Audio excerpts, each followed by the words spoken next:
Today is Wednesday, December 16th, 2020, and welcome to another edition of Wildcat Weekly. Hi, everybody. I'm your host, Joe Kraus. It's great to have you all with us again this week as the holiday season is just around the corner, and we have another great guest coming up for you in just a moment. In case you didn't know, though, be sure to follow us all across social media. We are on Twitter, Facebook, Instagram, and our website, as always, for the latest news and notes, DaemenWildcats.com. My partner Mike Marianto continues his alumni interviewing series, and we have a lot of great feature stories and other content as well. All that and more for you once again at your pleasure at DaemenWildcats.com. Our guest tonight has been the Director of Operations and Communications here at Daemen since this past January and has overseen the many changes under the new COVID-19 protocols. Previously, she spent 5 years working in the office of the Metro Atlantic Athletic Conference, where she most recently was the Associate Commissioner for Women's Basketball and Olympic Sports in 2019. A four-year member and two-time captain of Niagara University softball, she also once volunteered at the Super Bowl. That is a great story. We are delighted to have her on the show this week. Please welcome from Daemen College, Alexis Wayne. And we are joined this week on Wildcat Weekly. My pleasure to bring on Alexis Wayne, the Director of Operations and Communications here at Daemen College. Alexis, welcome to the show, and how are you doing today? Hi, everyone. Hi, Joe. Thank you. I'm excited to be here. I'm doing great. Excited to be talking to everyone. And you have a great story to share with us, and we'll get into it. But I think first off, you are a Western New York native. Your name is Chickawaga, and you're back home now. You've been here at Daemen since this past January. And boy, what an interesting first year it's been for you in this role. But to be back in Buffalo, how's it feel to be back in Bills country and everything again? Yeah, I think to say my first year was interesting, to say the least, right? I think we all can relate to that. Yeah, I mean, to be back in Buffalo, it's been nothing short of amazing. I mean, that was always my end goal, right? Not that I'm that far in my career, but when I left Western New York to go pursue a career at the Metro Atlantic Athletic Conference, to gain experience in the field, and that job was amazing. But missed home, missed the Western New York region, missed being in Bills country, as you said. So, yeah, I mean, that was always the goal. So the job opened up at Daemen, and it's been an amazing 11 months thus far. Weird 11 months, but I love Daemen, and I'm happy to be here. So couldn't be happier, really, to say the least. We're happy to have you here as well. As I've told you in the past, and your role basically, and I'll help you go into it in more detail. But for those that maybe watch the Daemen basketball broadcast, Mike and I have done the past few years. Basically, the operations, the director of operations, make sure that all the workers are in the right spot, make sure the basketballs are ready, the scoreboard's all set up. Basically, everything you can think of, and maybe things that we don't think of necessarily. Everything's pretty much set because of what your role is. And then pretty much when COVID hit, everything kind of got tossed upside down. You could say it was like a puzzle. You throw the jigsaw puzzle onto the ground. You got to pick it back up.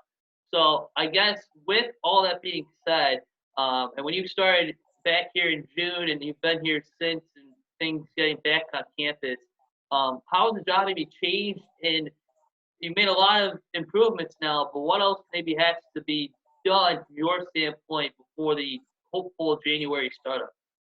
Yeah. So as you mentioned, I've been fortunate enough that I've been in person on campus since June. So really, since March, we've been having those discussions, right? The staff of how are we going to get back, to that normal? How are we going to get, provide a safe environment for our student athletes to do what they love and compete and practice and compete. So, like I said, really the hat goes off to Jeff Sage, assistant athletic director of, sports performance and AT. He's really been the COVID connoisseur, for lack of a better term. So we've really leaned on him a lot. So under his guidance, we've gotten a lot done. And I, like I said, give props to him. We've been pretty well versed thus far. But it's getting all the cleaning supplies in place, right, for their practices. So when we were able to start up practices in September, was there enough hand sanitizer? Was there wipes? Was there cleaning solution?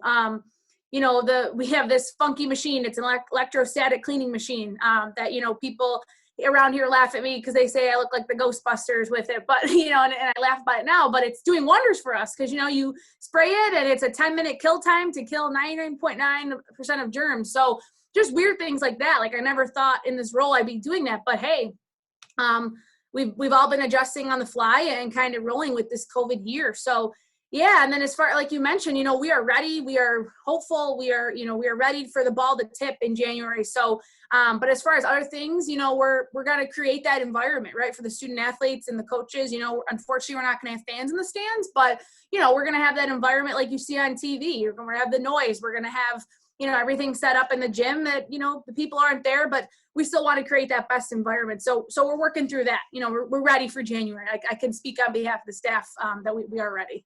Definitely, and that machine that's used, is that you wipe off the basketballs as well, or do you have to do it wipe off each basketball by hand? Yeah. So ironically, the NCAA, they've come out with a ton of guidance, everything from the resocialization plan to event operations to cleaning. And there was some research done in the beginning that said, do not use the wipes, do not use the cleaning solution. The best thing for the balls, leather basketballs, is dish soap and water. So that was something, again, weird thing in this COVID year that I had to do. One day I was told, hey, go buy some Dawn dish soap and get the coaches some spray bottles. So that was something, I did. So yeah, just a lot of pieces. But that machine, we use it for equipment, high touch points, door handles, stuff like that. So everywhere else, the bleachers, chairs, score table. Yeah.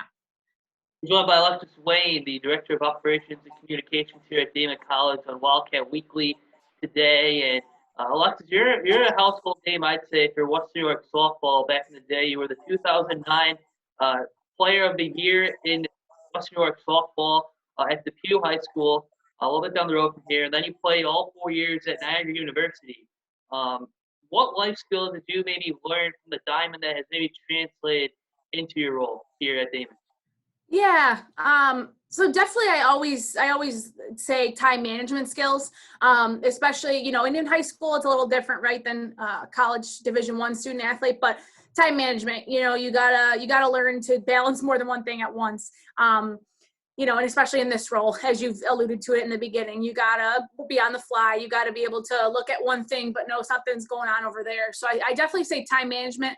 And then responsibility, accountability. Your teammates, your coaches, they're relying on you. Same thing here. I mean, your staff relies on you, the student athletes rely on you, coaches rely on you. So yeah, those are my two big ones that I love telling people that I definitely translated from sports to my professional career.